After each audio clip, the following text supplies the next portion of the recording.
La Cité des enfants, appuyée par ses partenaires, en l'occurrence les PAPS GIZ, a organisé une cérémonie dont l'objet était une journée récréative en faveur des enfants déplacés, internes et réfugiés et enfants des communautés vulnérables. C'était le samedi 25 novembre dans l'enceinte de la Cité des enfants à partir de 9h30. Organisée en grande pompe avec toute la solennité digne des rencontres de ce genre, la cérémonie a été introduite par l'hymne national entonné à l'unisson.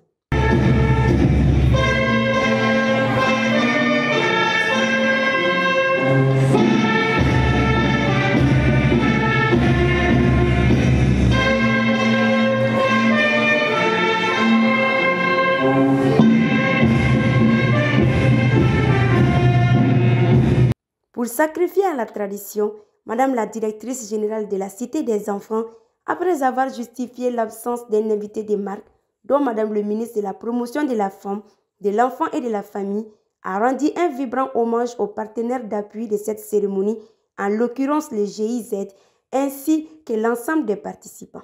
Il y a une autre activité qui tient maintenant avec le Premier ministre à l'hôtel Salam. Donc c'est pourquoi elle n'a pas pu être avec nous. Donc on applaudit très très fort pour tout le déplacement. Vous avez les animateurs également, conseils techniques, enfants et chargés de la famille qui vous saluent. Ils sont tous au CICD. Donc nous sommes là avec vous ici et avec GIZ. Elle a rappelé au cours de son allocution tout l'intérêt que son partenaire, le GIZ, porte à l'endroit des enfants, notamment les plus vulnérables. Emboîtant le pas à Madame la directrice de la Cité des enfants, M. Moussa Maïga du programme PAPS, représentant le GIZ, a rappelé tout l'engagement de son organisation pour la quiétude et le bien-être des enfants, conformément aux dispositions du droit international.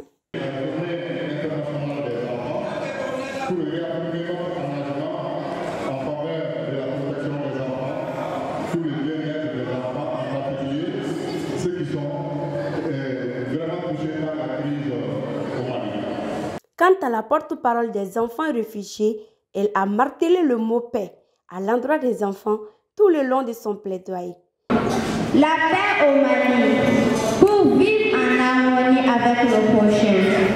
La paix en Afrique, pour sortir du sous-développement. La paix dans le monde pour circuler librement. La paix pour aller à l'école et devenir l'espoir de notre continent qui est le Mali. C'est après ces différentes interventions que l'on est entré dans le vif du sujet à travers différentes prestations et animations folkloriques qui ont su égayer le grand public par de talentueuses et artistiques représentations.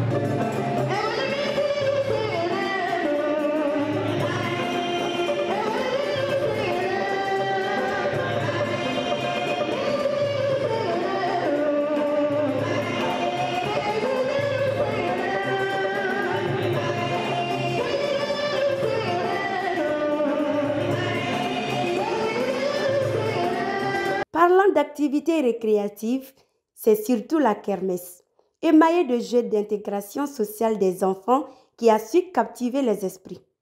En effet, la kermesse, montée à cette occasion, relativement à l'univers des enfants, a offert toute une variété de jeux allant des questions-réponses, basés sur nos différentes institutions, des jeux de culture générale sur la connaissance des céréales et produits locaux, des jeux de l'hôtellerie à la roue, aux jeux d'adresse en passant par des épreuves de marche et de courses complexes, ainsi que d'autres loisirs tout aussi attrayants.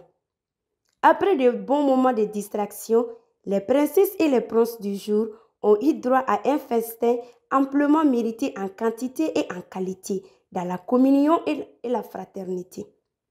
Et réagissant à cette cérémonie exclusivement dédiée aux enfants, M. Keita, DGA de la Cité des enfants, satisfait de la qualité de l'organisation, a livré ses impressions. Merci. L'activité que nous venons de célébrer aujourd'hui s'inscrit dans le cadre de la célébration de la Journée internationale des droits de l'enfant. Chaque 20 novembre, le monde célèbre les droits des enfants. C'est dans ce cadre que cette activité a été initiée avec l'appui du partenaire GIZ à travers son programme d'appui à renforcement de la cohésion sociale et en faveur des enfants déplacés internes, des enfants réfugiés et des enfants vulnérables. Tout est bien qui finit bien, a-t-on coutume de dire, vivement pour une autre cérémonie à l'endroit des enfants.